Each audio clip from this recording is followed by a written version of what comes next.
agradeço a ti, Senhor, pois tu és bondoso, tuas misericórdia duras para sempre.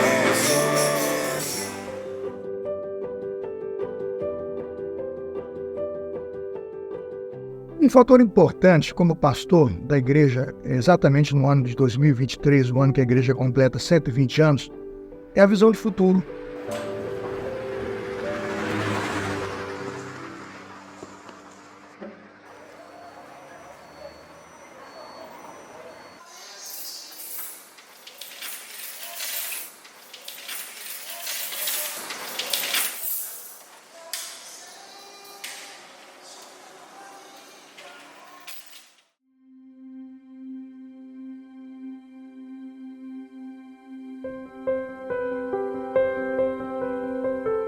Muitos olham para a nossa realidade de trabalho e pensam, uma igreja que já plantou 80 igrejas, pensa aí, não é?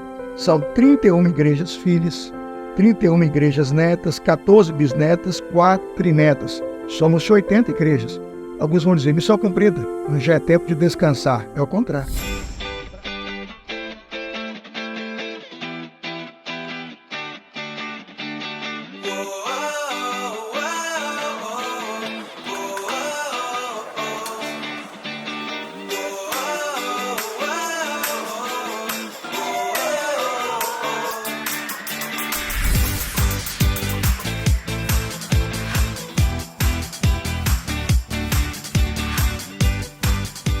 Para nós, esse trabalho está só começando. A nossa visão de futuro deve ser mesmo olhar para o futuro e pensar que todo esse patrimônio que Deus nos deu pode ser trabalhado, multiplicado. Cada talento desse que está em nossas mãos pode ser imediatamente multiplicado em novos talentos para o reino de Deus.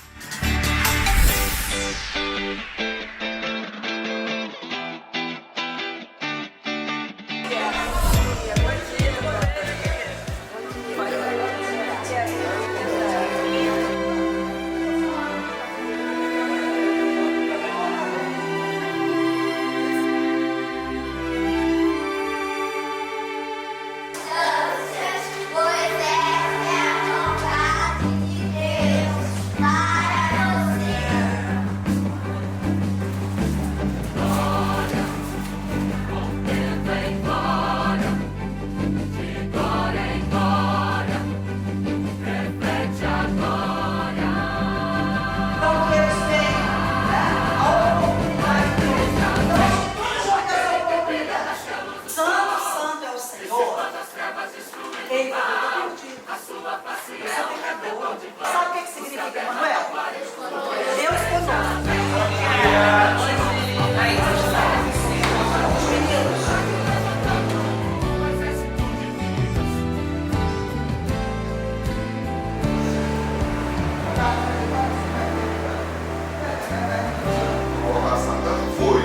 Uma assembleia pacífica. Pacífica, pelo menos. 1 Coríntios 4, 5. É isso mesmo? Portanto, não julguem nada antes do tempo.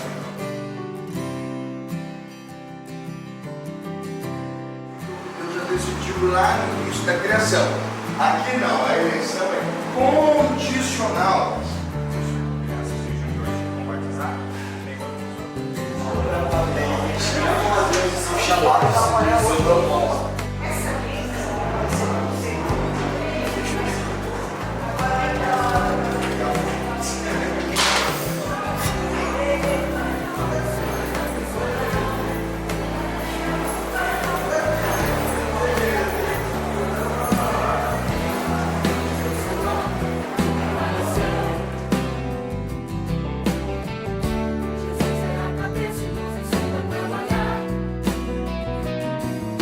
Precisamos usar melhor as nossas propriedades para que elas sejam retornáveis em vidas salvas para Jesus. Como fazer isso?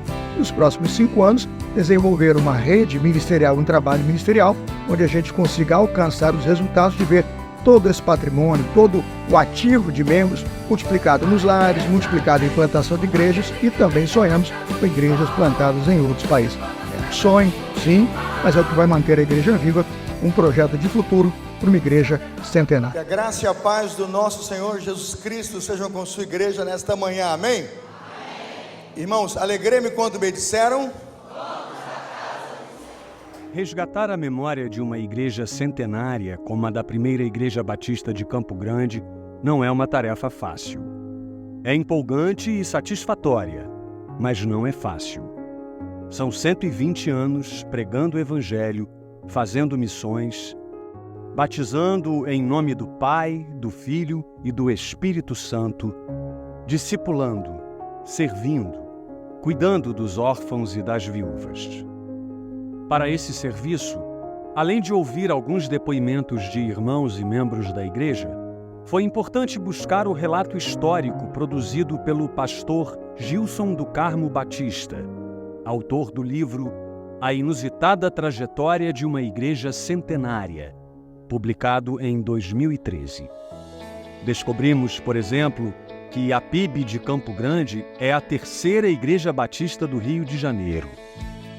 A sua história começa inusitadamente no bairro de Santa Cruz. Foi lá que, no ano de 1900, foi inaugurado um ponto de pregação, inicialmente pela primeira Igreja Batista do Rio de Janeiro, aproveitando o caminho aberto pela estrada de ferro até o sertão carioca. Com a organização, em 1901, da Igreja Batista de Engenho de Dentro, hoje segunda Igreja Batista do Rio de Janeiro, esta tornou-se responsável pelo ponto de pregação do Curato de Santa Cruz, até a organização da primeira Igreja Batista de Campo Grande, em 1903. Fomos à CIB do Rio, conhecer um pouco mais sobre a nossa história e a história da nossa Igreja-mãe.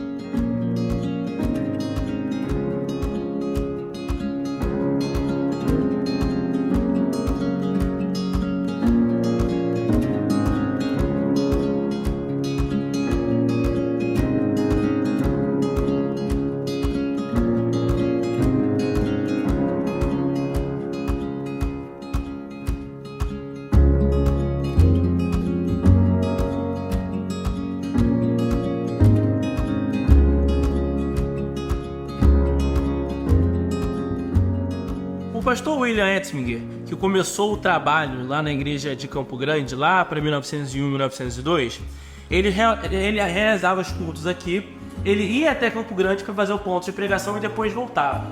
Só que essa dinâmica do pastor estava ficando muito cansativa, então ele chama o irmão Florentino para estar ao seu lado, para tomar também as rédeas da igreja de Campo Grande. A partir daí, então, o pastor William, ele ficava apenas com a segunda igreja batista do Rio de Janeiro, aqui no Engenho de Dentro, e o irmão Florentino, então, ele se encarregava do ponto de pregação na igreja de Campo Grande. A primeira Igreja Batista de Campo Grande foi organizada em uma sede provisória. Uma casa alugada na rua Senador Camará, antiga Rua do Comércio, no bairro de Santa Cruz. Atualmente, essa casa não existe mais. Foi posteriormente demolida.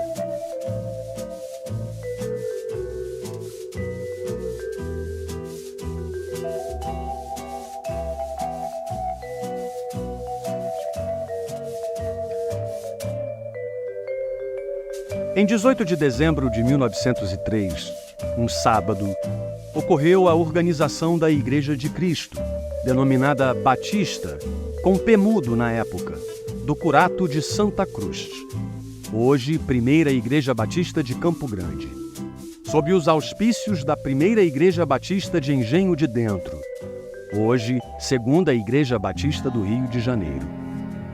Nossa igreja já teve 19 pastores, mas veja que nós tivemos nos últimos ministérios, irmãos, tempos de grande longevidade ministerial. Eu sou o 19º pastor da igreja, pense comigo, eu já estou 17 anos. Mas o pastor Belardim, que é o maior tempo de ministério e exercício na nossa igreja, ficou 20 anos. Depois dele foi o pastor Antônio Dutra Júnior, que de 1941 a 1959 completou 18 anos de ministério ativo, ou seja, o maior ministério e mais antigo ministério da igreja, pastor Belardim, 20 anos. Pastor Antônio Dutra Júnior fica 18, eu já estou 17.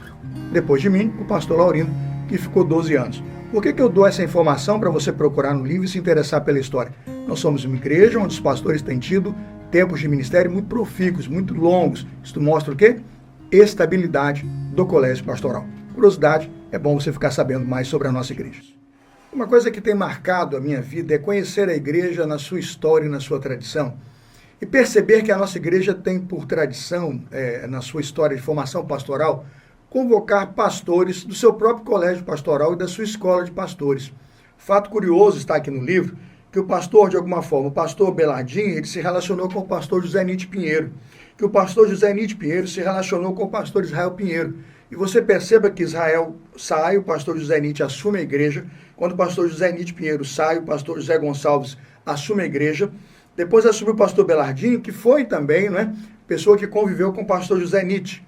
E perceba que quando o Belardinho assume, o pastor José Laurindo é convocado para ser seminarista da igreja e trabalha com o pastor Belardinho.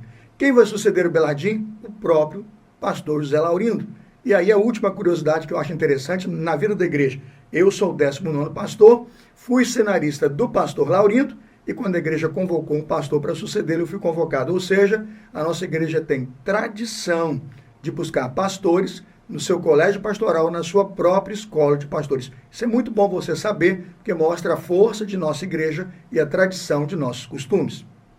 Que a graça de Jesus, o amor de Deus o Pai, a comunhão e a consolação do seu Santo Espírito seja com todos, agora e para sempre. A igreja diz...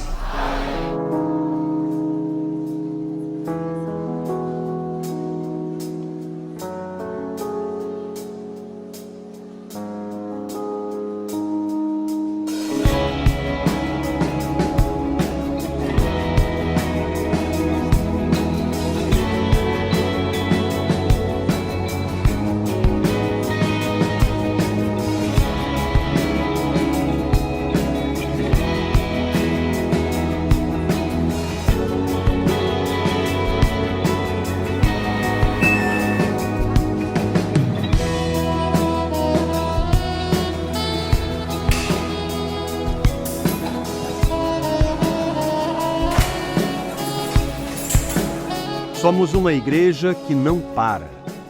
Seja no templo, nos lares, nos celulares, de domingo a domingo, nos calçadões, nas ruas, nos hospitais, confortando os que precisam, chorando com os que choram e se alegrando com os que se alegram.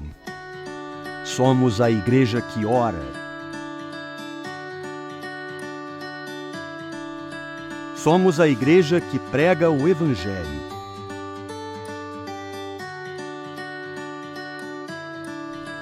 Somos a igreja que se multiplica.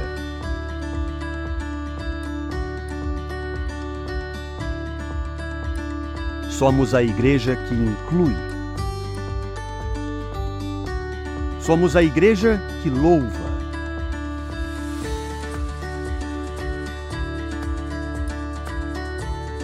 Somos a igreja que celebra a memória de Cristo até que Ele venha.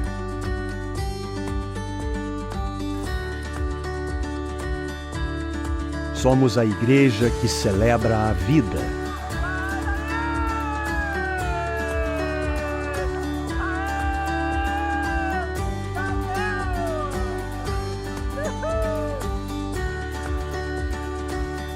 Somos a igreja que batiza. Somos a igreja que cumpre o ID. Somos a igreja que acolhe. Somos a igreja que prepara as crianças para o caminho do Senhor.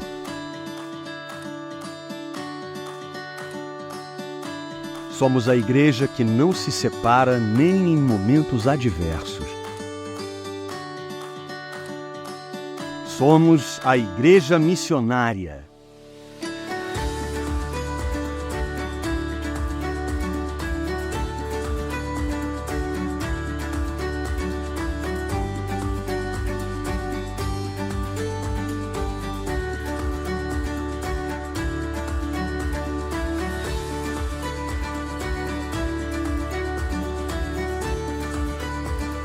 Portanto, meus amados irmãos, sejam fortes e firmes, Trabalhem sempre para o Senhor com entusiasmo, pois vocês sabem que nada do que fazem para o Senhor é inútil. 120 anos abençoando gerações.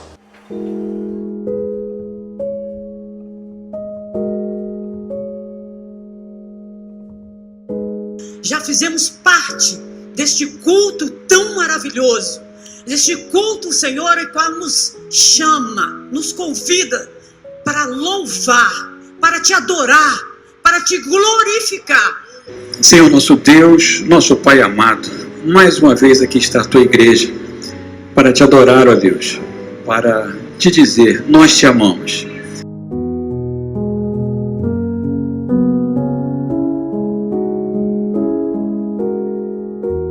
Abençoe as crianças, os adultos. Muito obrigada que você morreu na cruz pelos nossos pecados. Abençoe, Senhor, os líderes do PGM. Porque nós temos vitória em Cristo. O Senhor é todo-poderoso. Eu me alegro no Senhor, porque o Senhor é bom. Porque o seu amor dura para sempre. Jesus Cristo é o mesmo ontem e hoje e eternamente. É tão gratificante quando entra uma criança no maternal com 1 ano e tem aquele período de adaptação, que é um pouco mais difícil, e elas vão passando por classes. E com o passar do tempo que vai chegando a 11 anos até 12 anos, nos juniores, vai se criando vínculo com os professores, com a equipe do apoio, e ali são criadas memórias afetivas. E é muito legal que a gente pode ver a evolução das crianças. E a nossa oração tem sido que a mente delas sejam cativas e obedientes somente a Cristo.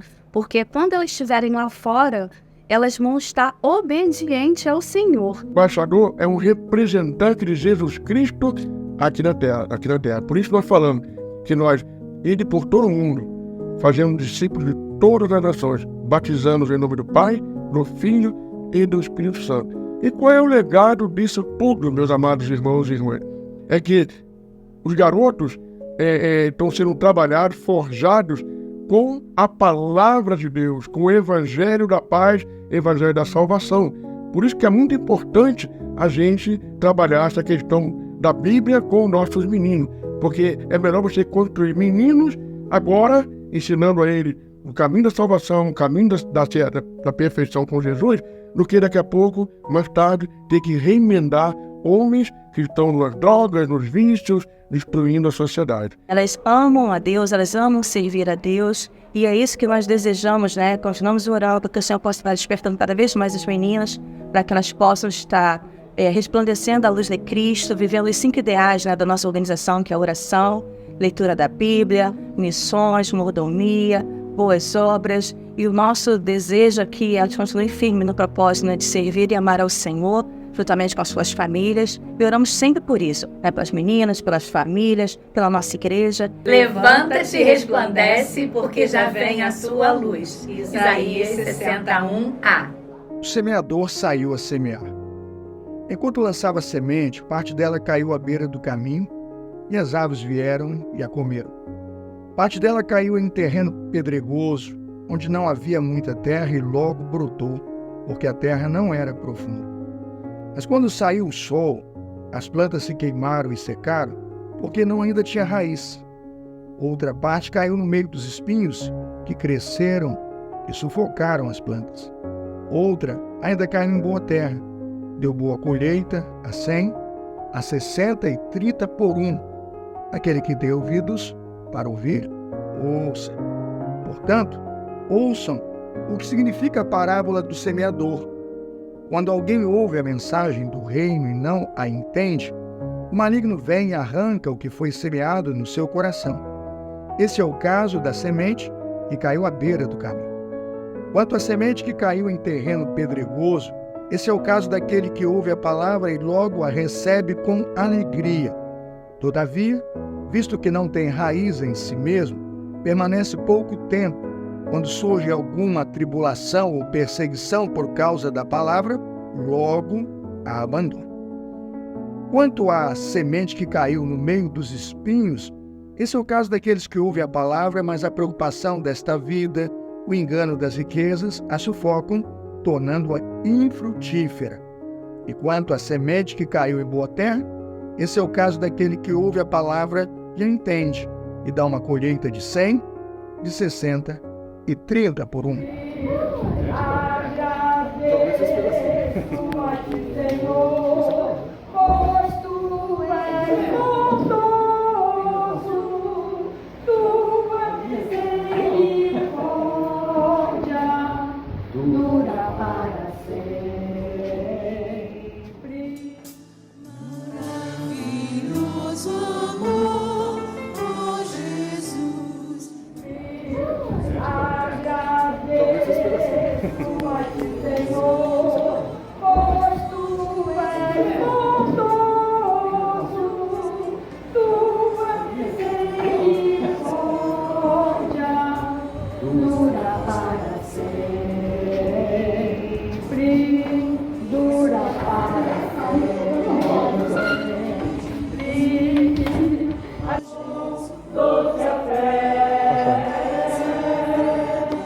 Olha a senha.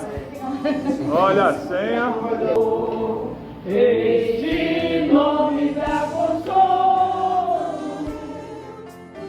Pode ter feijão, mas não sei se tem feijão aqui.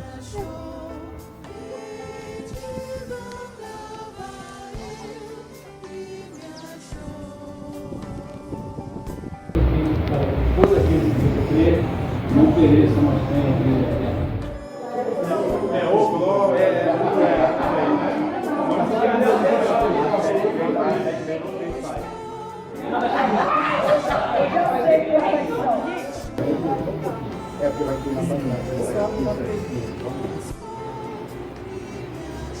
Aê!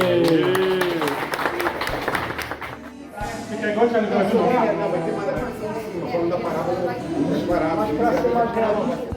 Primeiro e mais importante, não ficar olhando para a câmera, tá? Onde ela está mirando.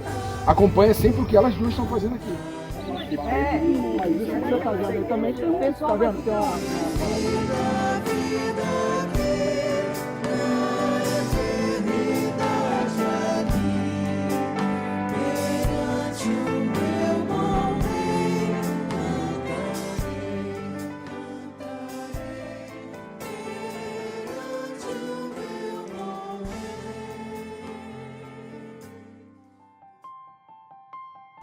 Uma das coisas mais preciosas na Igreja de Cristo é o serviço. Que privilégio os nossos cristãos chamados por Deus à igreja servirem como igreja. A igreja é feita de servos obedientes. Eu me lembro de Abraão, que recebendo a ordem de Deus de sair da sua terra e da parentela e ir para outra terra, ele foi obediente. A igreja é feita de servos obedientes como Moisés, que recebendo a ordem de ir ao Egito libertar o povo, foi. Na Igreja de Cristo é assim. Quando o Senhor Jesus chamou seus discípulos e os enviou para fazer missões, é na obediência dos discípulos que nasce a igreja. E a beleza da igreja é perceber que ela é feita de servos, de ministros, de evangelistas, de pastores, de mestres, de professores. Veja que quando o Senhor Jesus pregou o evangelho e chamou o discípulo, a primeira coisa que tem ali é o Ministério da Educação. O Ministério da Educação cristã, o Ministério do Discipulado, da formação cristã. Quando eles aprendem com Jesus, do seminário de Jesus, a educação do reino, eles se tornam evangelistas, aí surge o outro ministério, que é o Ministério do Evangelismo e Missões, e vão, quando Paulo e Barnabé são enviados da igreja de Antioquia para missões, surgiu a obra missionária, do Departamento de Missões, e aí surgem todas as organizações missionárias. Mas a beleza da igreja é que depois que essas pessoas vão na obra do evangelismo, elas voltam trazendo frutos. Esses frutos vão compor a igreja, aí vai dar trabalho, irmãos, porque a igreja cresce, a igreja fica grande, chega gente rica, chega gente estudada, chega gente necessitada, chega gente pobre, aí vamos ter que nomear quem? Atos 6, os diáconos, para cuidar da igreja. Os diáconos vão cuidar da ação social, aí tem o Ministério da Ação Social. E nós vamos ter esse ministério crescente para Cesta básica, roupa, comida, banco de emprego, agenda, atendimento odontológico, advogado. Depois que você tem aí toda a ação social formatada com diáconos e o Ministério da Ação Social, você vai ter que ter uma EBD forte, um ensino forte, uma igreja forte, com pastores para cuidar dessa gente toda, uma equipe pastoral. E depois nós teremos o quê? A necessidade do culto. Como formar o culto e ter a liturgia do culto sem um precioso e poderoso ministério da adoração. Música na igreja é tudo de bom. Precisamos de música, dos louvores, das canções, das orquestras, dos instrumentos, das bandas. Precisamos também, irmãos, na igreja, de tantos quantos são os ministérios. Pensa, por exemplo, o Ministério Ímpar, o Viver e Vencer, o Homem ao Máximo. Precisamos trabalhar com a juventude, com os adolescentes. Precisamos trabalhar com pequenos grupos multiplicadores. Irmãos, uma igreja que não cuida das famílias é uma igreja descuidada. O segredo de uma igreja forte é um ministério de famílias forte. Precisamos de um ministério de abstração, porque a igreja cresce, recebe dízimos e ofertas. Quem vai cuidar do patrimônio? E uma igreja que não ora? Uma igreja sem poder. Precisamos do ministério da intercessão. Pensando em tudo isso, então, como vamos divulgar isso? Se eu não estivesse hoje aqui com microfone e câmera, o que seria de nós sem o ministério da comunicação? Esse vídeo é o Ministério da Comunicação trabalhando e voando no cumprimento da missão. Desperta Déboras e tantos ministérios importantes. Eu penso que não esqueci de ninguém, mas com certeza nesse vídeo você vai ver o tamanho da sua igreja e a importância de ser uma igreja com dons, talentos, serviços e ministérios. A igreja viva é uma igreja em ação.